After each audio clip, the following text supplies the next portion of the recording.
Assalamualaikum warahmatullahi wabarakatuh. Alhamdulillah, assalatu wassalamu ala rasulillah, Muhammad bin Abdillah, wala hawla wala quwata illa billah, amma ba'du. Sahabat Zakat TV yang dirahmati Allah Subhanahu wa Ta'ala, apa kabar iman Anda hari ini? Doa dan harapan kami semoga keimanan kita senantiasa meningkat dari hari ke sehari. Dengan meningkatnya keimanan, kita berharap suasana hati kita senantiasa dalam kebahagiaan. Dengan meningkatnya keimanan, kita berharap semoga pikiran kita senantiasa dalam keadaan terang benderang. Sehingga dalam hablum minan nas, apalagi dalam kehidupan berumah tangga, kita senantiasa mampu menebar jala baik sangka kepada orang-orang di sekeliling kita.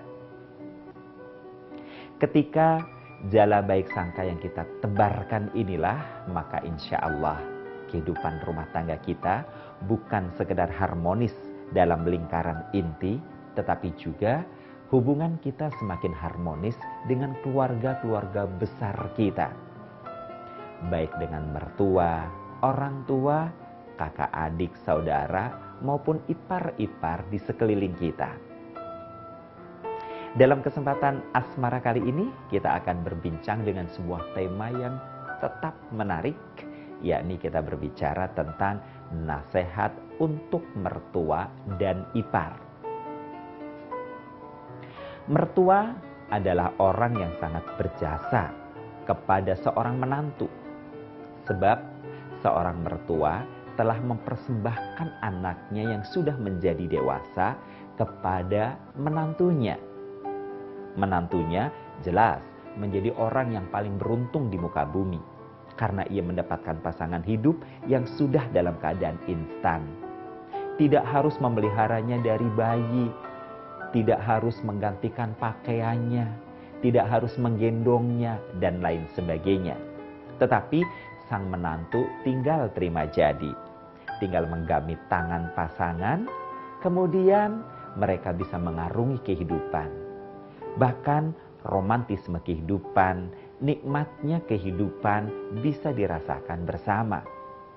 Maka para orang tua, para mertua adalah orang-orang yang memiliki jasa yang begitu besar, luar biasa. Bahkan saya berani katakan bahwa para mertua adalah orang-orang yang layak mendapatkan piala-piala penghargaan dari surga di sisi Allah Subhanahu wa Ta'ala. Sebagaimana yang Allah Subhanahu wa Ta'ala firmankan misalnya dalam salah satu ayat di surah An-Nahl, "Man amila sholiha min dzakarin aw unsa wa huwa mu'min falanuhyiyannahu hayatan thayyibah wa lanajziyannahum ajrahum bi ahsani ma kanu ya'malun." Man amila sholiha, barang siapa yang melakukan amal-amal soleh, baik dari kalangan laki-laki maupun perempuan, dalam keadaan beriman, falanuhyiyannahu hayatan thayyibah, niscaya kami akan memberikan kepadanya penghidupan yang baik. Walanajziyannahum ajrahum bi ahsani ma kanu ya'malun, dan kami akan memberikan imbalan yang jauh lebih baik dibanding apa yang sudah mereka lakukan. Mertua, sosok yang telah melahirkan, memelihara, membesarkan, bahkan memberikan arahan-arahan kebaikan kepada anaknya yang kini menjadi pasangan hidup seorang menantu. Mertua adalah orang yang dengan segala kerelaannya melepas anak yang sekian lama hidup bersama dengannya, yang telah diasuhnya untuk hidup bersama dengan menantunya. Mertua bahkan mengeluarkan biaya sebagai wujud pengorbanan akan ketulusan kasih sayangnya kepada anaknya yang kini telah diambil sebagai pasangan sah bagi seorang menantu. Jelas, ayat di atas tadi adalah ayat yang juga menjadi penggambaran bagaimanakah mestinya balasan baik yang bakal diterima oleh seorang mertua. Mertua yang bisa dengan senyum penuh kasih sayang menyambut kedatangan menantunya. Mertua yang membentangkan kedua tangannya kap menantunya dalam pelukan kasih sayangnya, menumpahkan energi semangat sehingga sang menantu akan mampu berdiri bersama dengan anaknya, membangun kehidupan rumah tangga, melanjutkan misi kemanusiaan, mempertahankan nilai-nilai ketauhidan la ilaha illallah Muhammad Rasulullah. Pasti dong, mertua yang seperti ini mestinya ia menjadi mertua yang paling berbahagia. Demikian juga dengan ipar. Ipar adalah saudara dari pasangan sang menantu. Sebagai saudara, tentu eksistensi mereka tidak kalah peran baiknya, terutama di dalam memberikan support yang positif, terutama di dalam memberikan nilai-nilai yang baik agar rumah tangga saudaranya dengan iparnya yang menjadi menantu orang tuanya itu pun bisa berjalan harmonis. Dan sang ipar bisa memberikan sikap-sikap yang baik ketika dengan lisan dia tidak bisa memberikan support, motivasi. Ketika dengan lisan dia tidak bisa berkata yang baik-baik. Paling tidak secara sikap dia bisa menunjukkan sikap yang positif.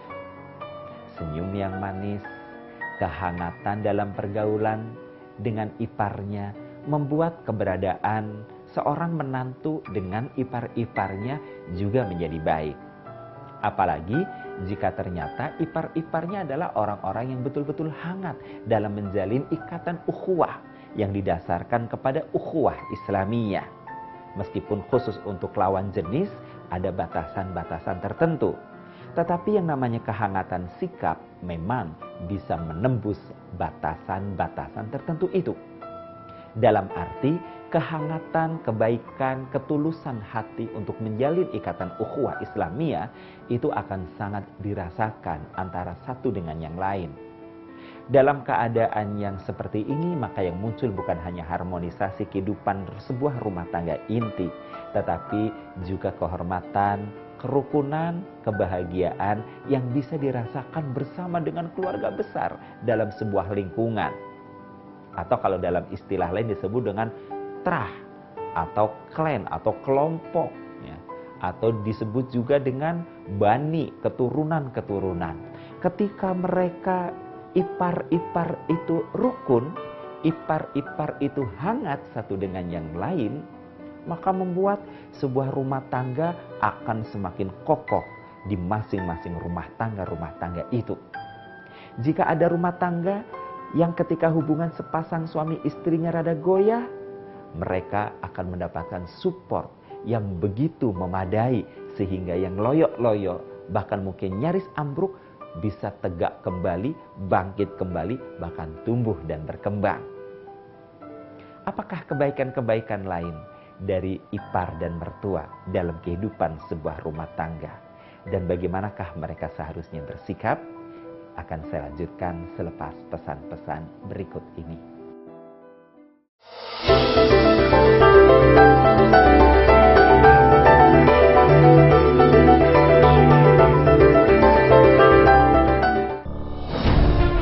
Ketika keindahan dunia merebak keselarasan, berbagi kemesraan. Ketika sejuta tangan merangkai kebahagiaan dalam kehidupan yang harmoni. Ketika zakat Anda wujudkan indahnya dunia.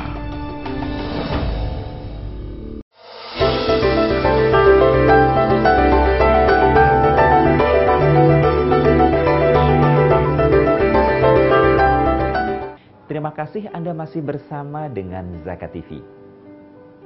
Ketika ipar-ipar bisa memberikan kehangatan dalam berukhuwah, ketika mertua bisa memberikan kehangatan dalam mengayomi anak-anak dan menantunya, maka kehidupan rumah tangga yang lahir muncul dalam sebuah bani tertentu, dalam sebuah keluarga besar tertentu, semuanya akan berjalan baik dan normal. Namun sebaliknya, jika ternyata sang ipar bersikap tidak bersahabat, sang mertua bersikap bukan sebagai pengayom, namun sebaliknya, sang ipar bersikap sangat provokatif kepada iparnya. Mertua bersikap menjadi penohok dari belakang menantu-menantunya. Maka, sehebat apapun kekuatan keimanan, seluas apapun pengetahuan dari sang menantu, setinggi apapun pendidikan sang anak yang kini mereka hidup satu rumah dengan pasangannya yang ternyata mendapat perlakuan-perlakuan tidak baik, maka hal seperti ini bisa membuat cara berpikir sang menantu tidak lagi pada porosnya. Yang semula pada tahap awal kedatangannya merasa dirangkul, kini justru dilepas. Yang semula kehidupan rumah tangganya merasa mendapatkan dukungan, kini justru merasa digunting dalam lipatan. Jika kondisi seperti ini, maka siapakah yang akan sengsara? Siapakah yang akan menjadi sedih berkepanjangan?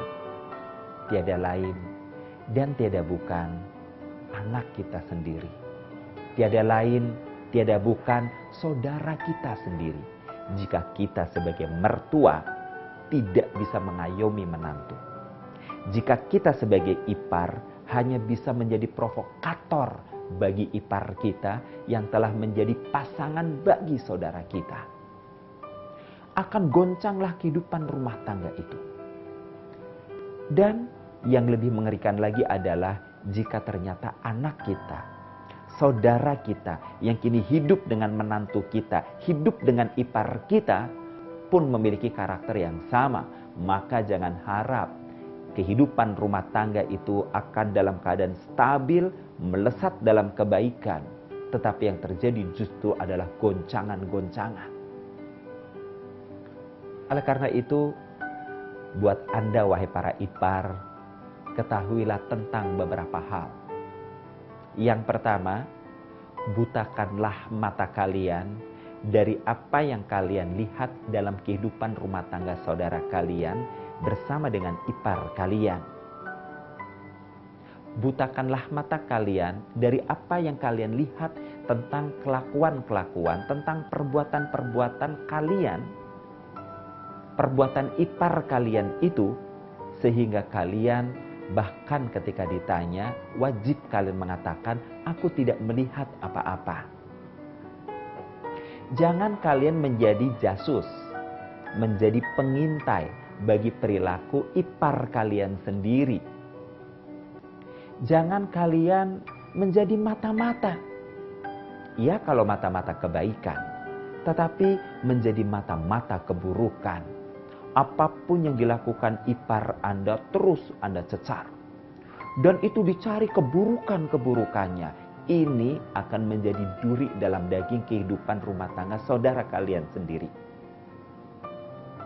Yang kedua, bisukanlah kalian terhadap apa-apa yang kalian lihat dari perilaku ipar kalian. Bahkan ketika kalian ditanya, apakah kau melihat ipar kamu begini dan begitu? Sebaiknya Anda katakan, aku berpuasa. Maksudnya apa? Berpuasa dari mengungkapkan keburukan yang telah Anda lihat dari perilaku ipar Anda demi keutuhan rumah tangga saudara Anda. Dan yang ketiga, tulikkanlah telinga kalian dari apa yang kalian dengar tentang perilaku ipar kalian di luar saudara kalian. Sehingga ketika kalian ditanya, apakah mendengar bahwa ipar kamu berbuat begini dan begitu, hendaknya Anda mengatakan, aku tidak mendengar apa-apa. Yang aku dengar selama ini rumah tangga kakakku baik. Yang aku dengar tentang iparku, dia adalah orang yang soleh. Yang aku dengar, ia adalah orang yang bertanggung jawab. Yang aku lihat, iparku itu terhadap saudaraku begitu mesra dan romantis. Aku tak pernah melihatnya berlaku buruk, aku tak pernah mendengarnya melakukan kejahatan, dan aku tidak pernah bisa mengungkapkan tentang keburukan karena aku tidak pernah melihat, tidak pernah mendengar. Yang aku ucapkan adalah apa yang aku dengar dan aku lihat. Aku menjadi saksi akan kebaikan-kebaikannya. Maka wahai ipar, ketika Anda bisa berlaku seperti ini, Masya Allah, mumtaz buat Anda. Anda menjadi aktor yang 100% baik. Anda telah merekatkan keutuhan kehidupan rumah tangga saudara Anda. Dan bagi Anda mertua, yang harus Anda lakukan terhadap menantu Anda adalah, pertama, jangan pernah bertanya kepada anak Anda tentang berapakah pendapatan menantu laki-laki Anda. Jika anak Anda laki-laki, maka jangan pernah bertanya kepada anak laki-laki Anda berapa rupiahkah uang belanja yang diberikan kepada menantu Anda. Intinya, Anda wahai para mertua, jangan pernah mencari tahu berapa jumlah keuangan menantu Anda. Sebab ketika Anda mencari tahu jumlah keuangan menantu Anda, itu akan sangat menyinggung perasaannya. Itu akan membuat dia marah kepada Anda. Karena bagaimanapun yang namanya rahasia keuangan adalah sebuah rahasia besar. Jangankan keuangan sang menantu, gaji teman sejawat saja kebanyakan orang tidak mau memberitahukannya. Dan ini menjadi tabu dalam kehidupan apapun. Maka sekali lagi saya katakan kepada Anda para mertua, jangan pernah mencari tahu tentang berapa besar keuangan menantu Anda. Sebab kalaupun Anda mengetahuinya mereka dalam keadaan susah, belum tentu Anda pun bisa memberikan bantuan kepadanya. Bagaimanakah jika Anda mendapatkan mereka dalam keadaan senang dan berbahagia? Apakah Anda akan merasa ikut berbahagia? Saya akan lanjutkan selepas pesan-pesan yang berikut.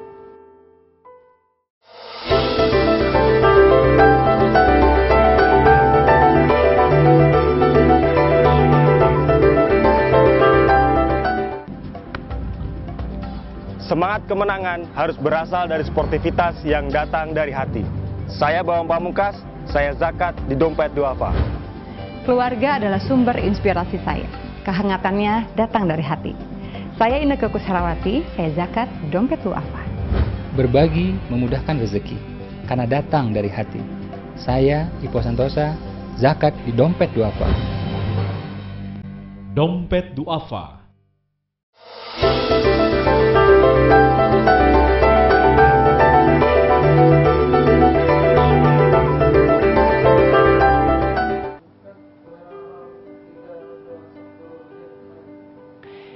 Terima kasih Anda masih bersama dengan Zakat TV.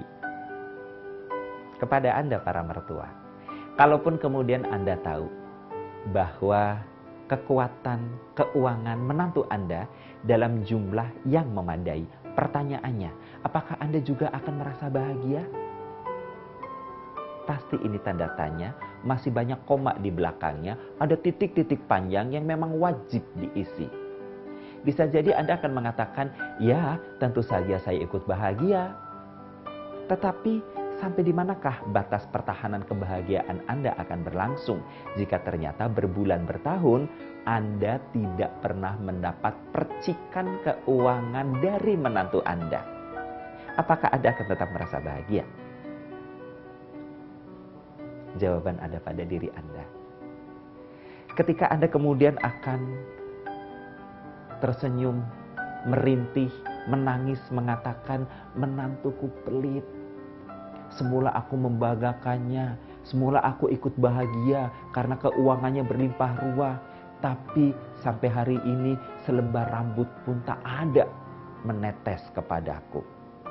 Sebutir debu pun tak ada yang masuk ke kantongku. Pertanyaannya, apakah Anda masih tetap merasa bahagia? Maka pertanyaan berikutnya adalah, apa pentingnya bagi Anda, wahai para mertua, mengungkit, mencari tahu, mengorek lebih dalam tentang kekuatan keuangan menantu Anda? Berikutnya, kepada Anda, wahai para mertua, yang harus diperhatikan baik-baik adalah jangan menghujat perbuatan-perbuatan baik menantu Anda hanya karena perbuatan baiknya menurut kacamata Anda itu akan mengganggu ekonomi kehidupan rumah tangga anak Anda, apalagi merasa akan mengganggu ekonomi kehidupan Anda. Sebaiknya justru harusnya Anda memberikan support yang baik. Ketika Anda menghujatnya, bisa jadi Anda sedang mematahkan leher menantu Anda sendiri. Sebab apa? Sang menantu ketika ia sedang beraktivitas, sedang menekuni sebuah kegiatan, dia sudah sangat memperhitungkan. Yang bisa jadi dampaknya secara ekonomi hari ini belum begitu terlihat. Yang bisa jadi dampaknya secara ekonomi sangat mengkhawatirkan menurut persepsi Anda para mertua. Tetapi sang menantu kan punya Allah Tuhannya. Menantu kan punya jiwa tawakal kepada Allah sebagai Rob yang menjamin rizkinya. Barangkali saja menantu Anda sedang berikhtiar maksimal itu sambil bertawakal kepada Allah. Barangkali menantu Anda itu pun sedang cemas tentang keekonominya, tentang keuangannya, sebagaimana Anda mencemaskannya. Ada kecemasan yang sama. Karena ada kecemasan yang sama, Anda sebagai orang tua, wahai para mertua, diharapkan oleh keadaan Anda harus bersikap lebih dewasa. Anda tak perlu mengungkapkan kecemasan Anda kepada anak Anda, apalagi tentang menantu Anda. Kalau kemudian Anda mengungkapkannya kepada anak Anda dengan ungkapan bahwa apa tuh pasanganmu, kerjanya hanya ngabisin keuangan saja. Apa tuh pasanganmu, kerjanya tidak jelas, masa depannya gelap. Saya mah khawatir kamu hidup dengan dia. Apakah kamu nanti akan bahagia? Ya kalau ekonominya berlanjut, kalau ekonominya bangkrut, kamu mau makan apa hidup bersama dengan pasanganmu itu? Kata-kata seperti ini adalah kata-kata penghancur optimisme kehidupan menantu Anda. Jika optimisme menantu Anda membangun rumah tangga bersama dengan anak Anda sudah mulai hancur, pertanyaan berikutnya, apa yang bisa Anda harapkan? Apakah Anda bisa mengubahnya menjadi kebahagiaan bagi anak Anda? Apakah Anda bisa mengubahnya menjadi kegembiraan yang abadi bagi anak Anda? Na'udzubillah min dzalik. Jangan-jangan yang ada adalah Anda sedang menanamkan bom waktu terhadap eksistensi kehidupan rumah tangga anak Anda bersama dengan menantu Anda. Hal ini telah terjadi pada seorang klien yang dia bercerita bahwa dia dari ekonomi biasa-biasa saja, berlatar belakang keluarga yang pas-pasan, pekerjaan yang pas-pasan. Suatu masa menikahlah dia dengan orang kaya, dan untuk menikah itu pun ternyata ibu mertua yang saat itu masih calon yang justru datang kepada orang tua si pria. Seakan-akan ingin melamar pria itu. Pria itu butuh waktu untuk memutuskan kira-kira 2 bulan apakah ia akan menikah dengan wanita tersebut atau tidak. Singkat cerita, kemudian pria ini memberanikan diri menikah. Memang dengan beberapa prasyarat, yakni sang wanita siap untuk pisah rumah dari orang tua jika kelak sudah menikah. Ternyata beberapa bulan menikah, sang pria mengajak untuk pindah rumah. Istrinya mengatakan tidak, kasihan papa dan mama. Toh kami keluarga kecil, adik juga kuliah, biarlah kita di sini untuk sementara saja. Sang suami dengan gigih mencoba untuk menyampaikan terus agar semangat misah dari orang tua terjadi. Maka disampaikanlah pula kepada orang tua. Karena bapak mertuanya cenderung sibuk, pergi pagi pulang malam, jarang terjadi komunikasi yang intensif, maka sang pria ini dengan anak gadis atau anak wanita ini maju menghadap kepada ibunya. Mereka mengatakan ingin segera pindah dari rumah ini.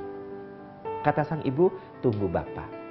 Ternyata begitu bapak tiba berkumpul dan berhimpun, ibu mertua dengan tegas mengatakan, halah, gaji kamu paling berapa?